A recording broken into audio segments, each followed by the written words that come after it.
Welcome to the Mountain Magnolia Show, where your hosts, Mary Noble Braden and Leanne Lewis, will introduce you to Swannanoa Valley's most interesting and most iconic individuals.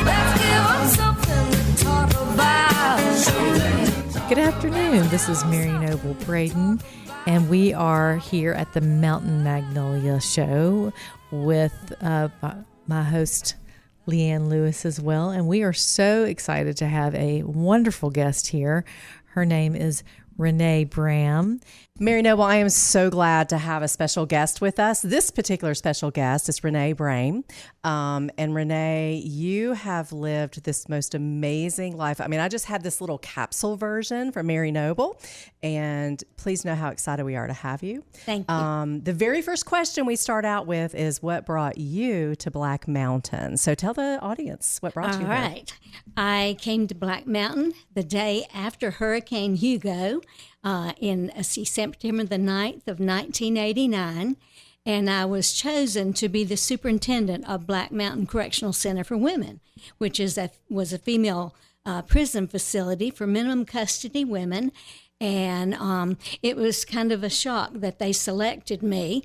And I do remember that the day after. Yes. I'm so sorry. I know, mean to interrupt short. you. No. I'm like, it is a surprise they selected you. Yes. I mean, usually you would think, somebody who's really tall and has a presence. Mm-hmm. What in the world? What was that like? Don't let this frame I know. surprise you. Okay, so yes, absolutely. I had to take a keto training, physical training, and I have put many a man on his face. Bravo! Well done. I am phenomenal. When I tell people that I was a prison superintendent, they just look at me. You are not. Right. But anyway, it was kind of neat. I was selected, and this lady, Jenny Lancaster from Raleigh, she was the female command manager, called and said, "Renae, you've been chosen to be superintendent of Black Mountain Correctional Center for Women." Wow. And she said, "Will you accept the job?" And I said, "Absolutely." Well, we talked for a little while. Well, I was making my bed, and I remember making the left side of my bed, and I said, "Oh, my God, what am I doing? I can't be a prison superintendent. I can't do this." That's what I was thinking, the panic part. Right. By the time I got to the other side of the bed, I told myself, "Oh, yes, you can. Yes, and of you course will." You can. And it was like I told myself, I said, to be a superintendent of a women's facility, what is that about? Right. And I think it's like a mother superior. Go. You're trying to be a role model for other women. You run a prison, but you try to change lives. You try to do what's best to help the women. You have rules and regulations, but you create that atmosphere where people are changed. And I totally believe that. And I have a feeling you talked softly, but you carried a big stick. Yeah. Okay. I would meet with the women. Well, I'll first say this. My boss, Jenny Lancaster, called me up one day, and I'd probably been there maybe 5-6 months. And she said, "Renae, you are the only female superintendent that I have ever known that was not challenged by the inmates." She said, "It's amazing." And she said, "I don't even understand it. Every woman is always challenged by their inmates." I said, "Jenny, I meet with every woman that comes into this facility, and I tell them my hopes for them and what I want to see happen, that I want to create the atmosphere of positive change for you. But hear me loud and clear. If you break a rule, and it's a serious rule violation, the car is gassed up, the van's gassed up in case it's more than one person involved." And I said, "You will go back to Raleigh without question." But I said, "I want to see you make it. I want you to leave this place, and I want you to be a good mother if you have children, and I want you to be with your children. And I just want your life changed. I want you to be successful and never come back to prison." Who wouldn't respond to that? Yeah. That warms my heart just to know that you were able to change so many lives. What stands out from your memory when you were the director? I know you might not be able to tell specific stories, but any specific story in mind that you can share with us? This one may be a little weird, but I think it's probably not. We had a lady, and of course I I will not tell you her name or anything, but let's just say that she ended up every year kind of having a crisis. She had killed her husband. Her husband abused her severely. And every year of the anniversary that she killed her husband, she would become like this little mouse that was captured, and she would freak out. And literally, they would have to get her a shot of Thorazine or something, take her to the local hospital. Oh, wow. Well, this woman loved me. She respected me. She kind of believed in who I was. And long story short, the staff called me one night, I think it's about 10 o'clock, and said, Miss Brame, can you please come to the facility? So-and-so is really freaking out on us, and we can't control her. And she will listen to you. Would you come in? And I said, absolutely. Well, I live close by, within 0.3 of a mile. So I went straight to the prison, and I called her by name. She was standing in the corner, just kind of hiding herself and terrified, had her little hands up at her chest. Oh, my goodness. And I called her by name, and I said, it's going to be okay. You're really upset right now, and we need to get you to the hospital and get you a shot to calm you down. You do this every year, and we want you to feel better. So would you do that for me? And so for a few minutes, she was like, no, no, no. And I said, I want you to think about it. You really need to do this. Right. And so she did. They had to give her 2 shots. Oh, my goodness. Oh, my goodness. But she was okay. But what a positive change, memory. Right. That you and have in she her life. got out of prison. Oh, And I saw her in the grocery store one day, and she was doing wonderful. And as far as I know, she's doing well. Oh, that's angel work for sure. That's wonderful. Well, so we interrupted you with all these questions. So continue to tell us. You moved up here, was the director of the women's prison, and then how long were you there for? I was there for almost 12 years. And I think it was God's calling for me to be there. And I feel like it's just the best job that I could ever have, except for the job that followed that. So God really put me in 2 wonderful places that I could be, who I really was created to be. And I want to just preface that by saying when I was young, my mother died when I was 4.5. And I lived a life of abuse after her death. But the abuse that I suffered, and it was pretty much every day, physical, you name it. I suffered every kind of abuse you can imagine. But what it did was, I had this eternal hope. At the time, I didn't know that it was God giving me the eternal hope. But it was this eternal hope that things were going to be better, that I would never be the way I was treated. I was going to have 2 children, a girl and a boy. I had 2 boys, but I was going to have those children, and I was going to love them with all my heart and soul, and they would never question, my love. And so I kind of grew up with my boys. But see, where were we? What am I talking about? Fine. Okay. Yeah. You were telling us that God created this position for you, right. And also the next one. And I think, oh my gosh, just how you overcame some of your obstacles, and I love to hear your positive attitude, and that is contagious, and how you were able to use your experience with the women in prison is, I don't know, it makes my heart feel joy that you're able to share that with them. So well, and what happened is, I think God took me as a broken child and made me a leader. When I went to school, I knew at least as early as the 2nd grade, I can remember seeking out those children that were poor, that smell bad. I have no sense of smell, never have had. So I was their best friend. And I could tell if someone had suffered that morning abuse, because, I recognized it. So they were my best friends. I sought out those people who most needed to be, cared for. And I think that gifted me with my work. It's like a missionary, if you will, a little child missionary. That's so beautiful. So what happened next in your life after the correctional center? Well, let me just say, first of all, while I was working at the correctional center, the very first day on the job, the lady whose place I was taking, she took me over to Christmount. Okay. And, of course, I bought the house that I bought and a little kitchen, and I said, I don't want a man in my life. I'm moving here. I just want to do my job. That's right. Okay, so Right. long story short, my very first day, I met Renae Brame.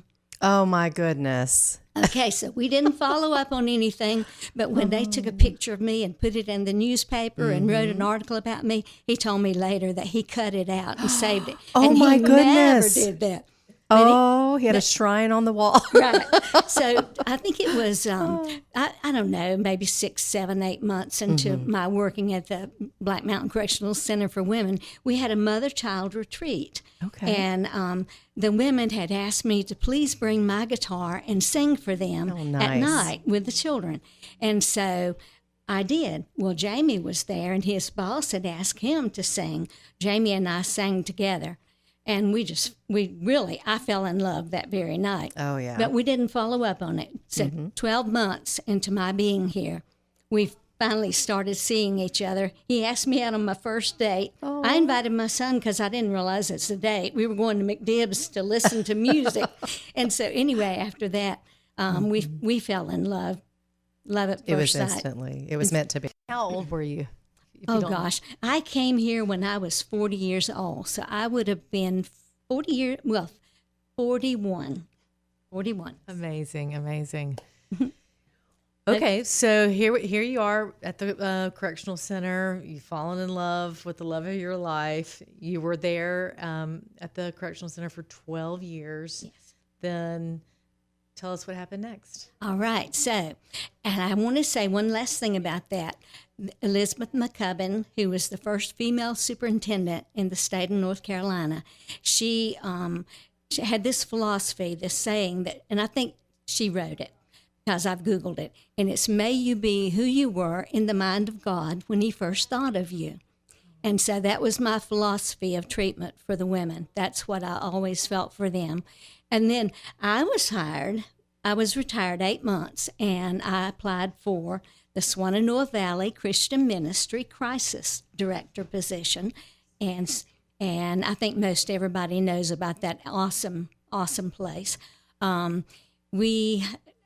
staff and the volunteers, we had over 200 volunteers, wonderful, life-changing, awesome people. I could name them and I could tell you all about them. But anyway, long story short, we worked together and we helped clients in the valley with food and clothing and financial needs as we needed to. And we really directed what we did through the heart. And I would say that God gifted me again innately to see those who were going to take advantage and those who really, really needed help. It's kind of like almost a clear vision. Yeah. I could see a woman who came in with a man, and I could immediately tell he was abusing her. Oh, my goodness. Yes. And I remember one particular woman, I called her to my office. I said, sweetie, he's abusing you. And she broke down and started crying. She said, how did you know that? Yeah, you know. and You I have a just- radar right. for it. It's a gift. Exactly. So it was a gift from God. Yes. But at any rate, we helped a lot of people. We would do more for those who needed the most and who were doing the best that they could. Right. Those who were taking advantage, we treated them as we treated them good. Yeah. We helped them. We didn't give them the bank, but Right. we would do things. But we also encouraged them to help themselves and That's good. get a job. We had a scholarship program. We had all wow. these wonderful programs. We changed lives, just. That's what it's all about. And remind me again how long the Swannanoa Valley Christian Ministry has been active? It actually, I came there, Lois Nix was the director, and it had been, I bet 10 years. I mean, Okay. forgive me if I don't No, know. it's fine. But I That's- think it had been in operation. It started Okay. out as loaves and fishes, and then Okay. yeah, and they were then in the Richard Hudson. I think they had an office upstairs there or something in that Okay. building. Yeah, it started out small. and- Okay. yeah, but That's great. it has been in the valley for a long time. Loving supporters in this area, Swannanoa Valley.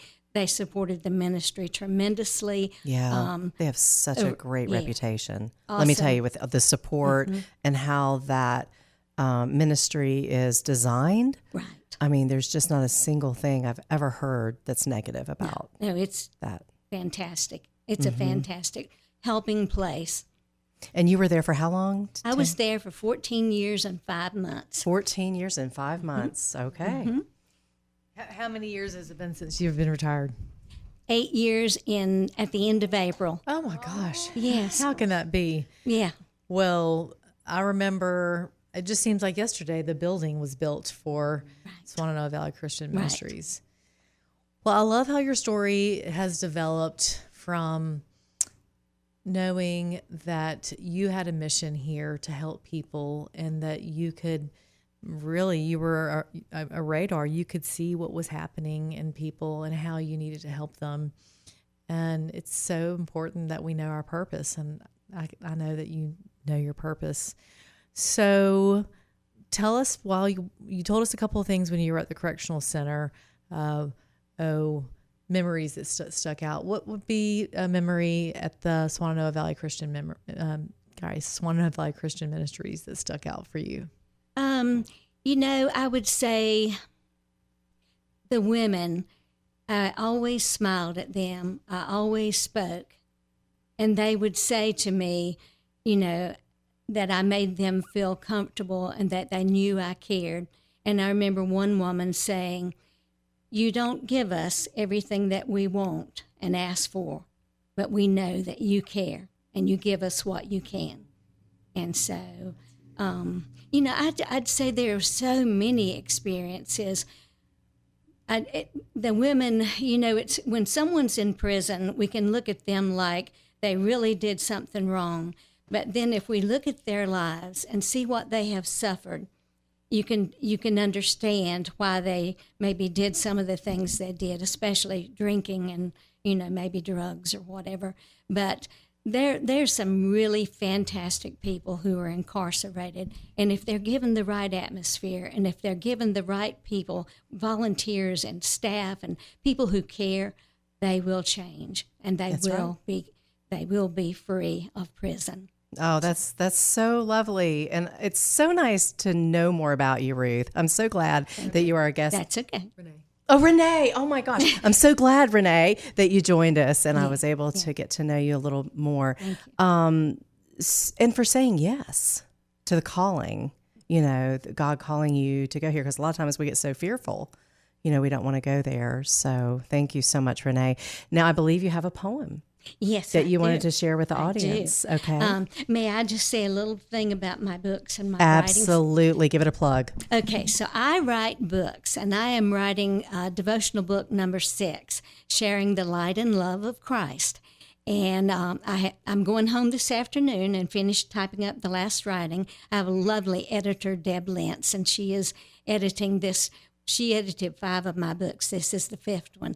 But at any rate, I spend time with God in the mornings. I write a letter to God every day after I have my devotional time, and those letters become my books. And so I wanted to leave you with just my legacy of what I want to leave for the world. I am not volunteering right now. I feel like I needed my creative time and my space because I didn't have that. I worked till I was 67. But anyway, this is one of the poems in my book, and it's what I think the world should be. May we be remembered for loving our friends, family, those who feel invisible and unworthy, those who are poor, and those who cannot love us back. May our last breath be in kindness, care, generosity, and love for every living soul whose journey has crossed ours. Oh, that is amazing. That sums up. So I want to backtrack just for a minute because are we on a timeline? Okay. I want to backtrack for just a minute because you had these 2 amazing places that you worked and can tell that you really shined in both places. But tell me what you're doing now. Like, what does Renae do on a daily basis?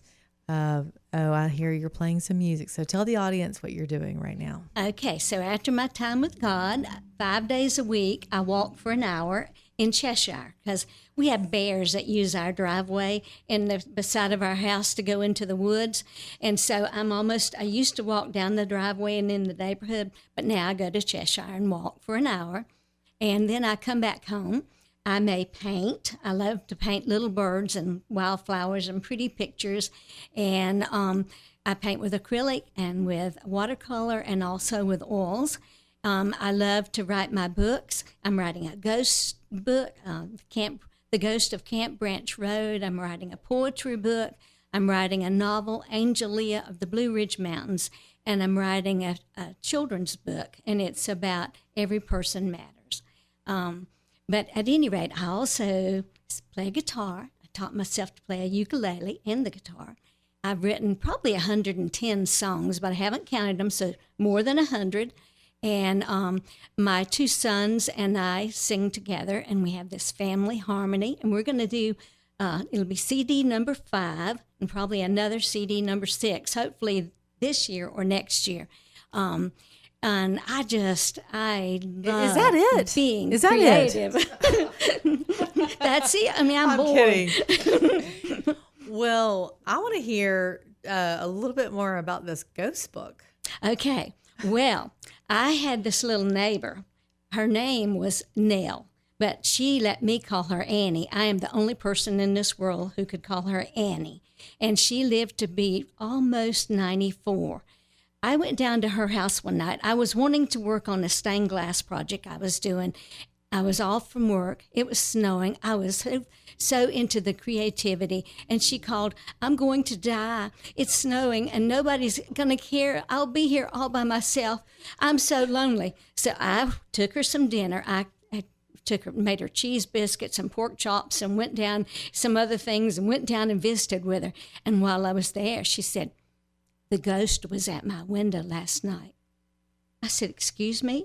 Have you got a peeping Tom? And she said, ain't no peeping Tom. It's a ghost of Camp Branch Road. I said, what are you talking about, Annie? So we went in the living room and sat down, and she told me that a guy was murdered on Camp Branch Road, which is the road we lived off of. And, Wow. And I said, Annie, you're not being truthful. And she said, I never lie. She wrinkled her little face. And I said, what do you mean, the ghost of Camp Branch Road? And she said, he was murdered, and they never found his killer. And so he can't transition to heaven because he's not going to leave. And he lives at the branch down there. And I thought, she's lying. Well, honey, let me tell you one thing. That ghost has been in our house many a time. And so my husband said, you have got to write a book that goes to Camp Branch Road. And so I am writing it in honor of Annie. And, I should have it finished by, I'd say, at least next year. I just need to get it edited and kind of, Wow, that's amazing. Mm-hmm. You just never know what direction you're going into, all types of directions. And can I say one more You thing? can. Okay, I was on my walk, and I wrote the very last, part of what the book was going to be back. And I came home and sat down on the screen porch and was putting it in my journal because I write it in a little tiny notebook. But anyway, I wrote the last word, and as God is my witness, I broke out with a fever of 102 and suffered salmonella poisoning for almost 4 weeks. They thought I had COVID and nobody would treat me. And so I almost died. But I said, is the ghost of Camp Branch Road upset with me? Or is it you, Annie?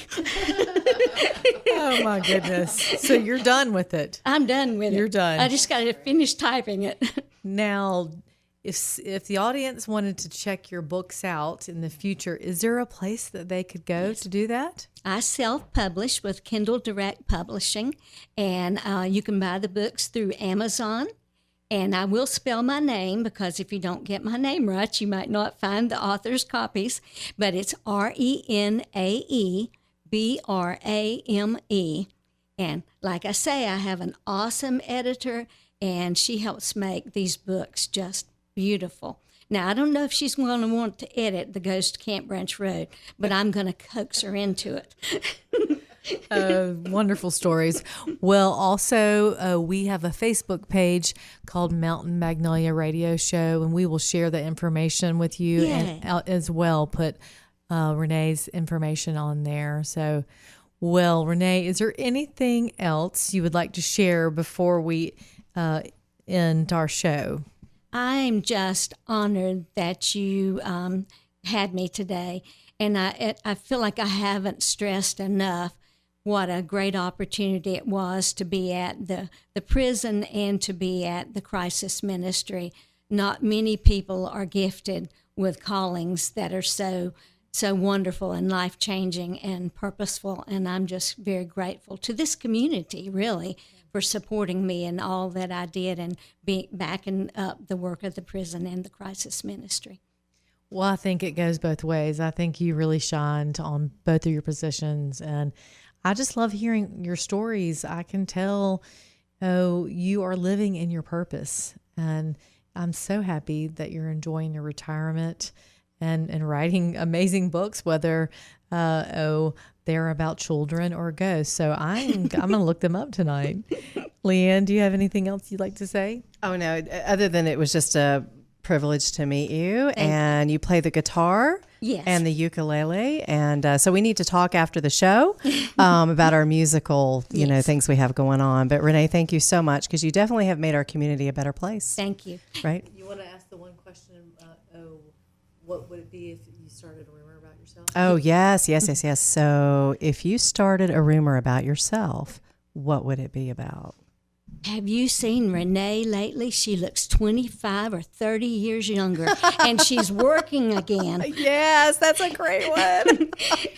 Something happened with Camp Branch, huh? That's right. That ghost, Oh, my gosh. Well, that'll definitely give the community something to talk about, and that's what our show is all about. And Renae, thank you so much for sharing your story with us, and I know it will make our audience that much better. It's my honor. Thank you. Okay, thank you very much. Thank you for joining us for Mountain Magnolias with your hosts, Mary Noble Braden and Leanne Lewis. Join us next time for more interesting stories from the Swannanoa's most interesting people as we give you something to talk about. Mountain Magnolias is a production of Noble & Company Realty in Black Mountain. For more information, please call them at 828-357-5243. 828-357-5243. The preceding has been a production of Signal Hill Studios. For more information, please call 704-872-0550.